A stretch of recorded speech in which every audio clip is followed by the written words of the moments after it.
విద్యార్థుల విద్యా ప్రమాణాలు ఎప్పటికప్పుడు తెలుసుకునేందుకు వీలుగా పాఠశాల విద్యాశాఖ సరికొత్త విధానానికి శ్రీకారం చుట్టింది. గతంలో ఎన్నడూ లేని విధంగా ఫార్మేటివ్ అసెస్మెంట్, సమ్మేటివ్ అసెస్మెంట్ పరీక్షలన్నీ సబ్జెక్టుల వారీగా బుక్లెట్లో రాసే విధంగా చర్యలు తీసుకుంది. అసెస్మెంట్ పరీక్షల్లో విద్యార్థి యొక్క సామర్థ్యాలను తెలుసుకుంటూ చదువులో వెనకబడి ఉంటే సంబంధిత ఉపాధ్యాయులు ప్రత్యేక శ్రద్ధ తీసుకుని మెరుగైన ఫలితాలు రాబట్టేందుకు ఈ బుక్లెట్ విధానం ఎంతగానో దోహదపడనుంది. విద్యాశాఖ చరిత్రలో తొలిసారిగా బుక్లెట్ విధానంలో ప్రస్తుత ఫార్మేటివ్ అసెస్మెంట్ 1 నుండి విద్యార్థులు పరీక్షలు రాస్తున్నారు.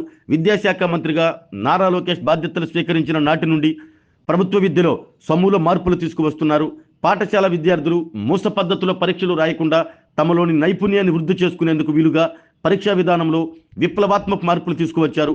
గతంలో ఎన్నడూ లేని విధంగా ఫార్మేటివ్ అసెస్మెంట్, సమ్మేటివ్ అసెస్మెంట్ పరీక్షలన్నీ సబ్జెక్టుల వారీగా బుక్లెట్లో రాసే విధంగా ప్రత్యేకంగా ముద్రించారు.